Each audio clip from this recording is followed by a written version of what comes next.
Oh, kamusta mga chong? Kalma ride muna tayo. Kaliraya Loop kasama si Jess. Ngayon lang din kami nagkaroon ng free time. Kaya matagal na sundan yung last ride namin. Pero bago ang lahat, eto nga po pala si Michael Jackson.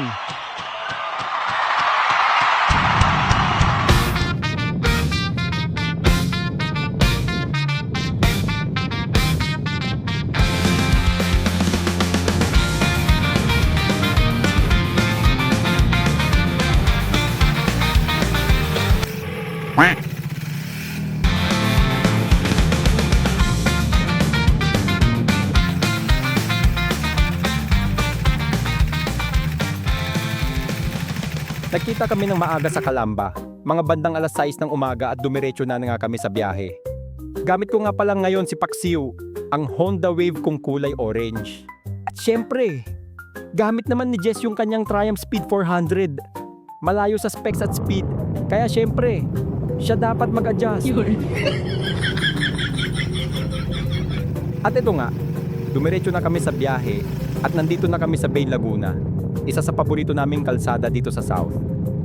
Presko, napakaluwag at hindi congested ang mga sasakyan. Pwede mo ibirit ang motor mo, pero sa ngayon chill ride lang muna kasi tignan mo naman oh, puro puno nakapaligid sa'yo. Sarap lang mag-relax.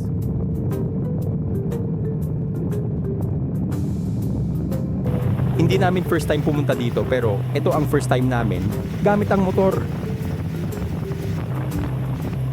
Kaliraya never disappoints. Tahimik, presko ang hangin.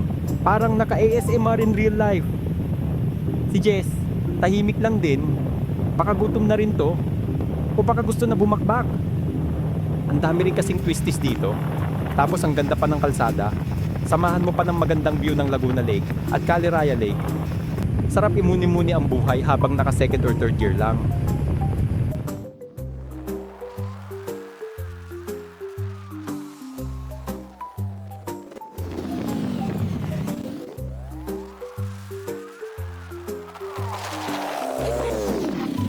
At ayan, nakarating na rin kami sa stopover.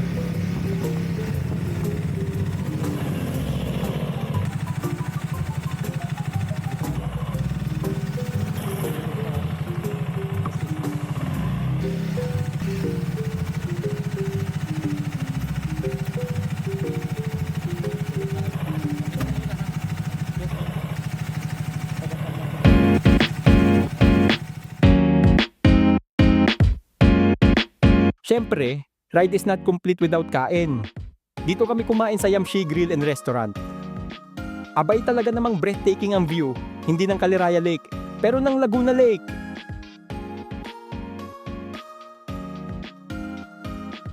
Tumingin kami ng makakain at abay talaga naman breathtaking din ang presyo. Pero umorder pa rin kami ng spicy pancit at special beef tapa at may kasamang calamansi juice. Yes, tama narinig nyo.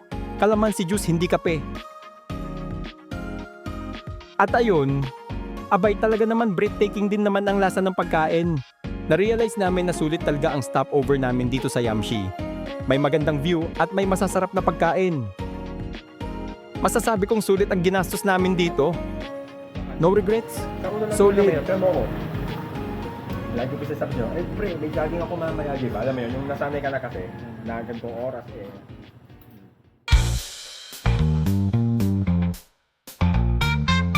Patapos kumain, diniretso na namin ikutin ang Caliraya. Hindi kami nagmabilis ngayon pero parang feeling namin nabitin kami kasi isa lang ang stop namin. Marami rin kasing pwedeng puntahan dito tulad ng Caliraya Lake, Caliraya Dam, Lago Fishing Village, Japanese Garden, mga view decks, at napakaraming camping sites.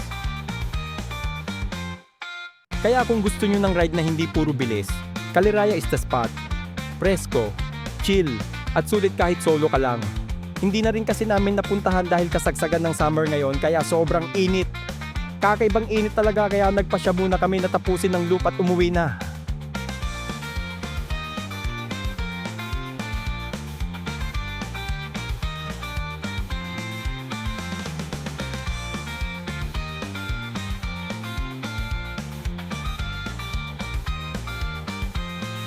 Bago kami umuwi, dumaan muna kami sa pinagtatrabahuan ng aking girlfriend na si Oline. Shoutout nga pala sa girlfriend ko at sa libreng kape at food sa Starbucks. Dito na rin kami nag-cool down at nagpahinga saglit at maya-maya umuwi na rin kami. Ayun lang naman mga chong. Kung nagustuhan ninyo ito, kindly leave a like, and kung gusto ninyo ng mga ganitong kwento, subscribe na. See you sa next vlog. Nag-edit kasi kami nung sa may bahay, Santa Rosa, wala niya.